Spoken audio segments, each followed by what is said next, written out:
Hi guys, welcome back to my channel. If you're tuning in for the first time, I'm Jocelyn Binwi, a content creator based in Douala, Cameroon.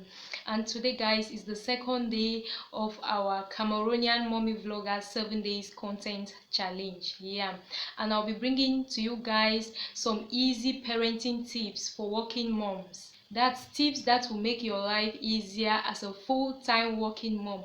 If you're interested in videos like this guys, just stay tuned and watch till the end. When I say working moms, to me I consider all moms as working moms, because I think some moms might be working from home, some of them might be working at home, and some of them might be just business people or entrepreneurs, and some moms could also be working out of house in a corporate job.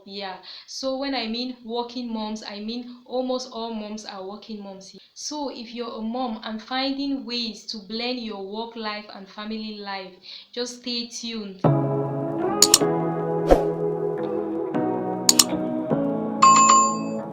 The first tip guys is for new and breastfeeding moms. If you're a new and breastfeeding mom who is going back to work, you should consider getting a breast pump.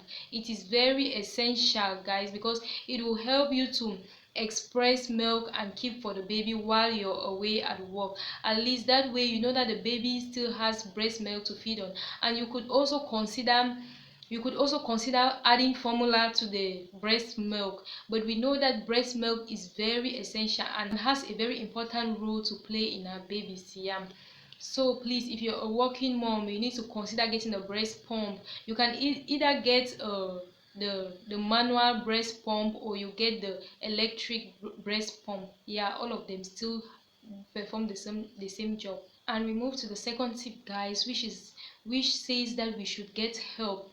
It's either you get someone to help you at home, with the baby. You can even get a family member, you can get a nanny. There are so many different types of nannies, the ones who come to stay, and some who come and only work during the day and go back. And there are even some companies now guys who give out nannies, daily nannies. They give out nannies daily. And for those abroad, you can get either a nanny also, or you get a daycare. And I'm sure there are also daycares now in Cameroon. So please, if you are a working mom, you need to start putting all of this into consideration, so that once you get back to work, you know that your baby is in good hands. And please make sure you get this well ahead of time, so that the person can get used to the baby well and acquaint with the baby well before you get back to work. The third tip guys is that we should consider living closer to our job site. If you're a working mom, I will pray and beg that at least you should try to get the house where you live closer to your job site, so that once in a while, especially while the baby is still very young and tender, like you can take your break time to go back home and breastfeed the baby, check on the baby before you get back to work. And the fourth tip guys is that we should come out with a weekly menu before food shopping during the weekend. For example, for myself, on Fridays in the evening, I come out with my list. I first of all check what we have in the house, I see what we have, and I also come out with a menu for the week, what I think we are going to prepare for the upcoming week. And then before I write my list against buying on Saturday in the morning. So that's what I do. So it's always good to plan your meals way ahead of time, so that you know what to shop during the weekend. And please avoid preparing meals that are too hard, or that is going to take a long time to cook during the week. We move to the fifth point guys, which says we should prepare our ingredients, the ingredients that we use in cooking, well ahead of time. Thus we can prepare them over the weekend and keep them in the freezer, so that during the week it makes your cooking very easy. This is what I normally practice guys. When we shop on Saturdays, things like our fish, our meat. For our fish, we fix our fish at once, cut it into slices, and put them in ziploc bags or papers and keep in the freezer. So that during the week when you come to cook, it makes it easy. Or if I buy tomato that is mush, we boil some and then blend, and then we can keep some, we can just wash some and keep some fresh in the fridge like that. For the one we need to use for stew, we blend all, we boil and then blend and keep in the freezer. And then for things like my ginger and garlic that I use in cooking, it's a spice that I normally use in cooking. I usually just blend it during the weekend, and then I keep it in the freezer. For vegetables, I something like cabbage. When I get something like cabbage or onkongobong, I wash it over the weekend, and I just tie it in plastic bags and keep it in the freezer. That way it makes cooking very easy. When you come back, things like when I buy something like groundnuts during the weekend, I fry it and then grind and keep in the fridge. Or even a goosey, you grind and keep in the fridge, so that during the week when you come home, even if you're tired or even you're not even at home, some other person can just quickly make something for the family to eat. We move to the seed point, guys, which says that we should shop for groceries at least once every month. At the end of the month, if you're anyway, it can work well for people who salary earners like myself, who only earn when the month comes to an end. But for business people, I don't know, maybe you can still plan yourself, because even business people, they don't have time. Yeah. So, or if you are a stay-at-home mom and maybe your husband is the one who gives you money to shop for the house, yeah, you can make your plan and shop groceries once every month. That helps to save time and also helps to minimize wastage and also helps to save money. Yeah. So at the end of the month, you come up with your list, you check what is at home and what you guys are going to need in the house, and then you come out with your list and you shop your groceries once a month. Yeah. We move to the 7 point, which is for moms like me who have kids who are going to school, and we prepare lunch boxes every morning. Or even for the family, or even for your hobby, yes, we prepare breakfast every morning. So the things that you need to prepare, you can always like prep them before the night before. You can prep what you have to prepare the next day. Yeah. For example, something like my Irish potatoes. When I have to fry Irish potato in the morning for my family for breakfast, Irish potato and eggs, I peel the Irish potatoes in the evening and slice it into pieces and then wash and put in a bowl of water, and then I just cover it on the sink. And in the morning, I just have to remove it from the water and then add a little bit of salt and I start frying. That helps a lot, because in the morning I don't have enough time. I need to get the kids ready for school, get my husband ready for work before I get my own self ready for work. So you can imagine the hustle. So in order to economize the time in the morning that you have to do that, you can prep it in the evening before the next day. Yeah. And then also, I usually something like spaghetti, I parboil my spaghetti in the evening before the day I have to prepare it for breakfast. Yeah. And if I have to do something like salad for my husband, I do it also in the evening before going to bed.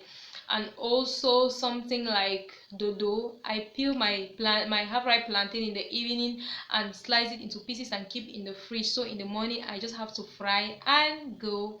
So that makes life so easy for me. That makes me to be able to perform my motherly duties and also go to work in time. We move to the 8 point, guys, which talks about kids clothes and their laundry. Once you do the kids laundry, you arrange them and fold them in an orderly manner, or you iron them. If you're a mom who irons like me, I iron all my kids clothes. You iron them and then fold them and place them in a way that it is easier for you to pick up a dress at any particular time and wear for them. You can, for example, for myself, I use drawers. I use these kids drawers. I separate their drawers. There is one that has their outing clothes, one that has their uniforms, one that has their house clothes, one that has their sleeping clothes, and one that has their shoes. Yeah.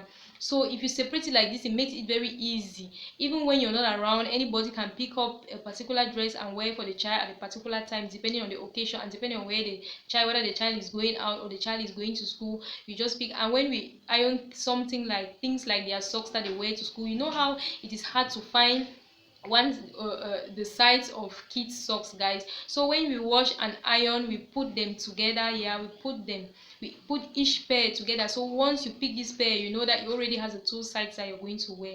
So when you arrange the kid stuff like that, it makes it very easy for you in the morning. Even if you're the one who has to bathe the kids and dress them up before doing other things, you find that it makes it very easy for you to just pick up their clothes and wear for them.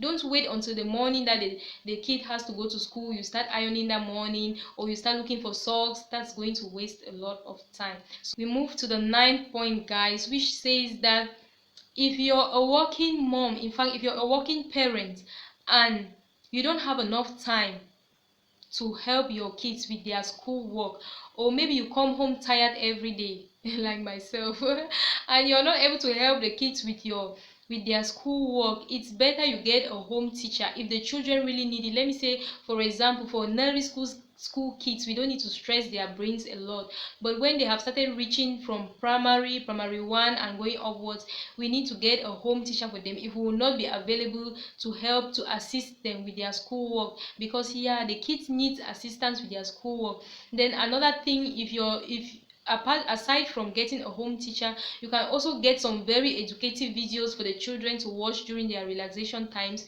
You can also get some of these kids story book. I went to Alino Libre Bileng. I have a video already on my channel. When I went there, one of my objectives was to get these little kids story books for my kids, but unfortunately the population was much inside the shop and I couldn't really get in and look for what I wanted. But I'm definitely going to go back there to check on those books, though it is very essential. You when you engage your kids like that, they already start loving to study. They love to study. They know that they need to study, they know that they need to read, and it helps their brains a lot. It helps to boost them.